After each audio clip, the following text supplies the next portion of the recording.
건담 더불어 일부 후반 시점 유사태양로 탑재기 징크스를 앞세운 유엔군에 의해 솔레스타일 비잉은 괴멸적인 피해를 입게 됩니다. 운용하던 3세대 건담들은 대파, 실종, 노획을 당했고 각 건담 마이스터들 또한 뿔뿔이 흩어지게 되었죠. 하지만 4년간의 시간 동안 피해를 어느 정도 복구한 솔레스타일 비잉은 새로운 건담들을 앞세워 또다시 자신들만의 무력 개입을 시작하는데요. 이번 영상에서는 솔레스타일 비잉의 새로운 4세대 건담이자 듀나메스를 계승한 적용용 기체 켈딤 건담에 관한 이야기를 해보려 합니다.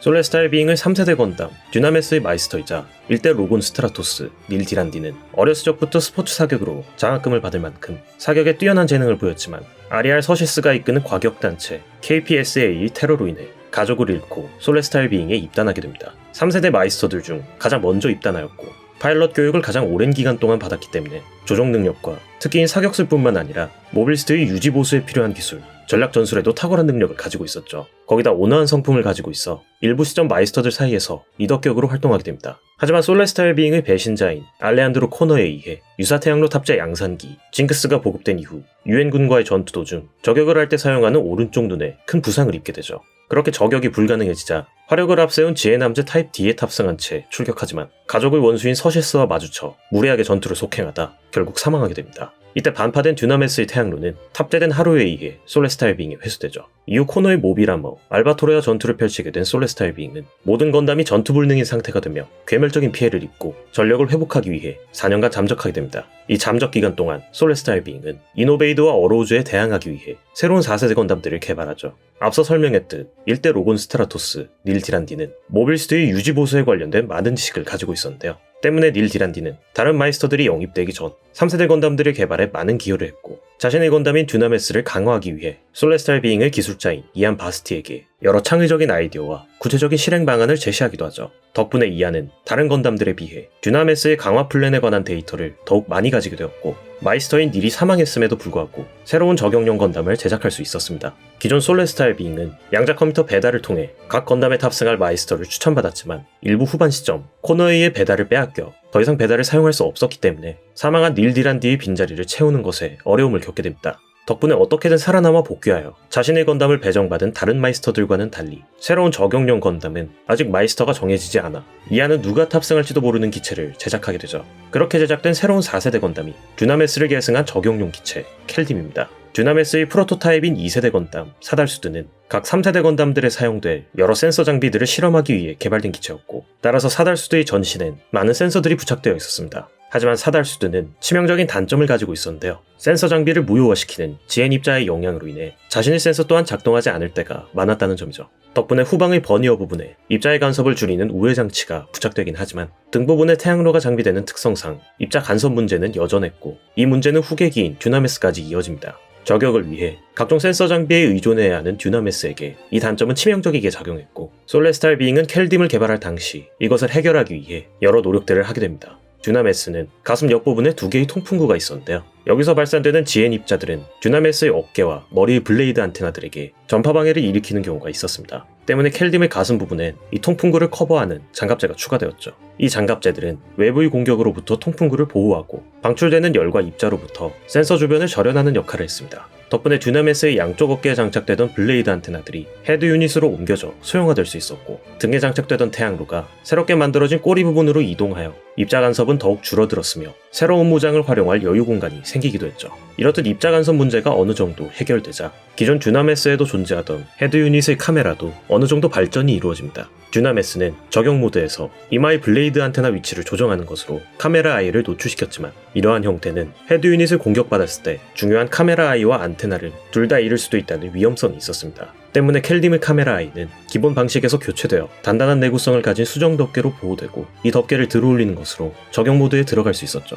일부 초반 시점의 듀나메스는 적용용 기체라는 설계에 걸맞게 지상에서 먼 거리의 적을 저격하거나 단단한 장갑을 이용해 어느 정도 공격을 버티면서 작전을 수행했습니다. 이는 초반에 등장하는 양산기들의 성능이 듀나메스를 위협하지 못할 수준이었기 때문이죠. 하지만 코너의 배신으로 인해 유사태양로 탑재 양산기로 유엔에 보급된 징크스는 고기동성, 고화력을 가지고 있었기 때문에 안정된 위치를 잡고 저격을 하던 듀나메스는 어쩔 수 없이 공중, 우주전에도 투입되게 됩니다. 하지만 이런 안정성이 떨어지는 상황에서 빠른 기동력을 가진 징크스를 저격하는 것은 어려운 일이었고 저격을 위한 자세 안정성 확보가 매우 중요한 과제가 됐습니다. 애초에 태양로를 장착했던 건담들은 근접전을 펼치는 엑시아 이외엔 사실 다리와 발을 이용해 걷는 상황이 드물었는데요.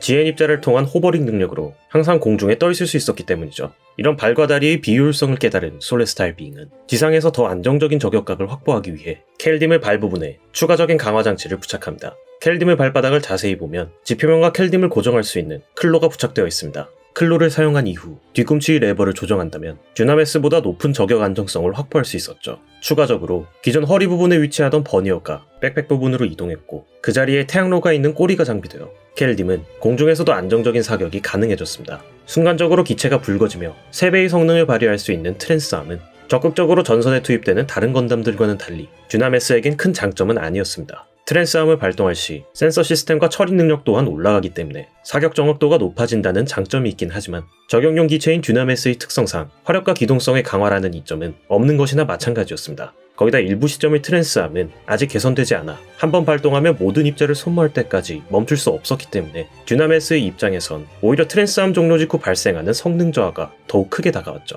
다행히 2부 시점에선 트랜스암이 개선되어 발동 중간에 비활성화시키는 것이 가능해졌기 때문에 켈딤 또한 트랜스암의 이점을 생각할 여지가 생기게 됩니다. 켈딤은 트랜스암 발동 시 어깨 부분에서 홀로 스크린이 전개되어 트랜스암으로 강화된 센서와 정보 처리 능력을 통해 사격에 필요한 정보를 고속으로 계산하여 순식간에 많은 정보들을 수집할 수 있었습니다. 덕분에 켈딤은 훨씬 더 정확한 사격을 할 수 있게 되었죠.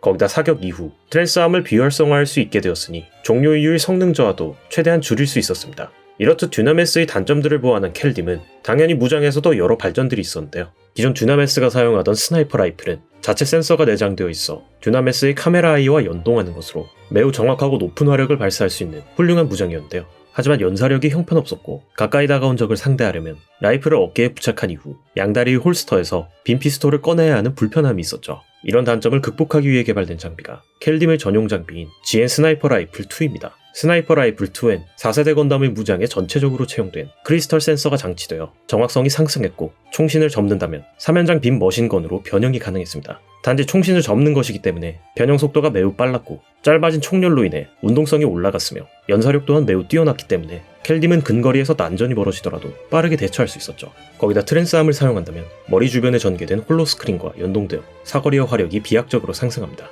다만 스나이퍼 라이플과 머신건이 결합한 형태여서 무장 자체가 거대해졌기 때문에 적의 공격에 자주 노출된다는 위험성이 있기도 합니다. 켈딤의 특이한 점은 다른 4세대 건담들의 기본 장비로 지급된 빔 4배를 장비하지 않았다는 것입니다. 3세대 건담인 듀나메스가 빔 4배를 장비했다는 것과 대비되는 점인데요. 사실 듀나메스의 파일럿이었던 닐 디란디는 듀나메스의 빔 4배를 탑재하는 것을 반대했습니다. 적용용 기체인 듀나메스가 근접전을 펼칠 일이 없다는 점과 이미 빔 피스톨이라는 근거리 전용 무장이 있다는 점이 그 이유였죠. 하지만 솔레스타일 비잉의 기술자인 이안 바스티는 혹시 모를 상황에 대비해야 한다는 명목으로 듀나메스의 빔사배를 강제로 장비합니다. 이때 닐은 자신은 빔사배를 사용하지 않을 것이라 내기를 걸었고 이후 그람과의 전투에서 빔사배를 사용하며 이안과의 내기에서 졌다는 비하인드 스토리가 있기도 합니다. 하지만 닐은 빔사벨에 대해 여전히 불만을 가지고 있었고 근접 전투에서 칼날을 막을 수 있는 총기의 개발을 제안하죠. 그렇게 탄생하게 된 장비가 켈딤에 장착된 빔 피스톨 2입니다. 총신 전면에 빔 코팅이 된 칼날이 전개되어 있어 적의 근접 공격은 물론 원거리 공격도 방어할 수 있게끔 설계된 무장이었죠. 화력은 스나이퍼 라이플에 비해 약하지만 단발만 가능했던 빔 피스톨 1과는 달리 연사가 가능하고 거기다 사격 중 바로 근거리 대처까지 할 수 있는 만능 무장입니다. 덕분에 작중 사용 빈도가 많고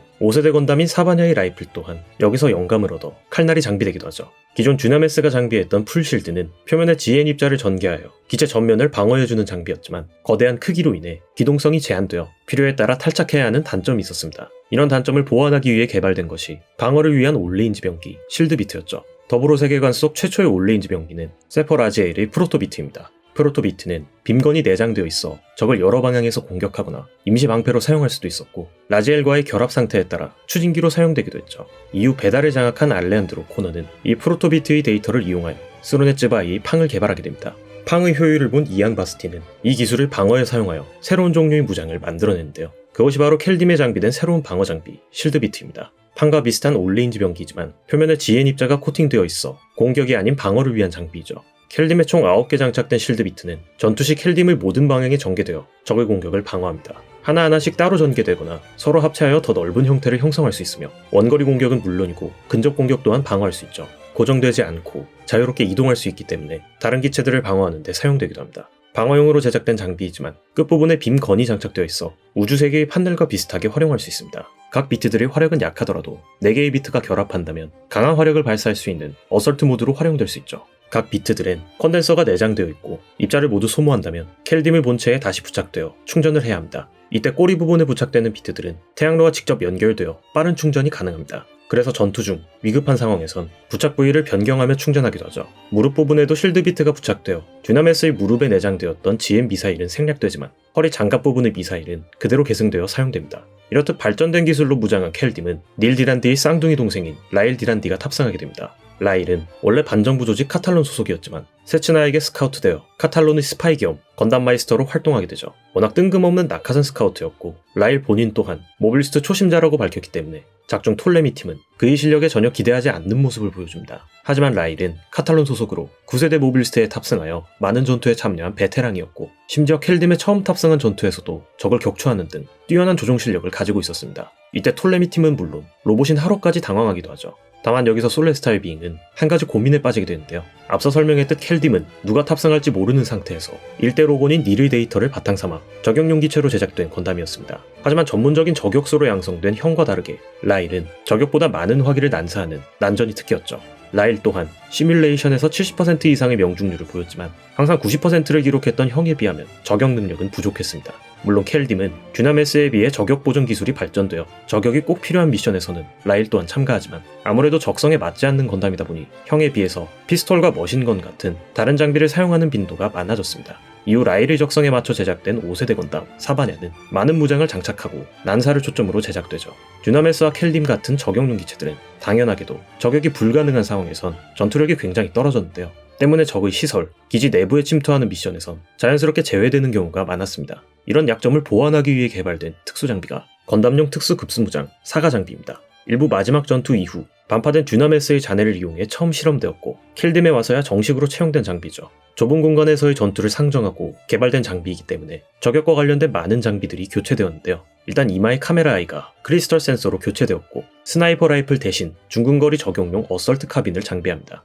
거기다 서브머신건, 듀나메스의 빔피스톨, 기존의 빔피스톨 2를 각각 2정씩 휴대하여 총 7개의 총기를 장비하기 때문에 세븐건이라고 불리기도 하죠. 왼쪽 어깨엔 실드 비트를 대체하는 스몰 실드가 장비되는데요. 사달수도의 센서 실드처럼 내부에 센서가 내장되어 있어 방어와 센서 기능을 동시에 가진 장비입니다. 이렇듯 다양한 총기와 센서로 무장한 사가 장비는 적기지 내부에 투입되어 뛰어난 탐색 능력을 통해 기지의 카메라를 파괴하고 침투하는 등 많은 활약을 하게 됩니다. 이후 2부 마지막 전투인 베다 탈환전을 앞두고 켈딤 또한 다른 건담들처럼 화력을 강화한 GN 헤비웨폰 장비로 업그레이드됩니다. 기존 빔피스톨2가 2정 추가되어 총 4개를 휴대할 수 있고 저격보다 난사를 선호하던 라일의 특기를 반영하여 라이플 비트라는 추가 무장이 6개 장비됩니다. 어깨에 장착된 2개를 고정식 포대처럼 사용할 수 있고 본체에서 분리된다면 올레인지 빔 공격을 할 수 있는 장비였죠. 다만 고정식 포대로의 역할을 겸해서 그런 건지 긴 사거리를 가졌지만 연사력이 매우 느렸습니다. 때문에 라일은 라이플 비트를 분리하기보단 저격을 보조하는 역할로만 사용합니다. 이후 아르케 건담의 팡을 격추하는 것에 모두 소모되어 제대로 된 활약을 하지 못한 아쉬운 장비라고 할 수 있겠네요.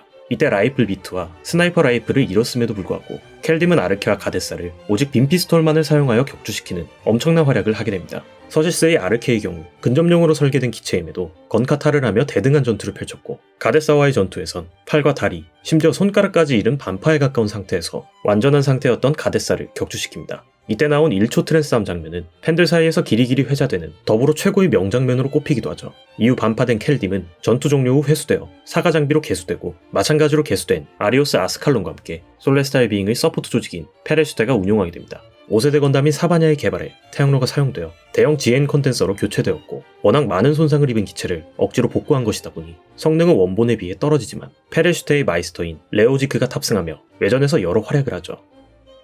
오늘의 영상은 여기까지입니다. 영상 좋아요와 채널 구독, 후원은 제게 큰 힘이 됩니다. 시청해주셔서 감사합니다.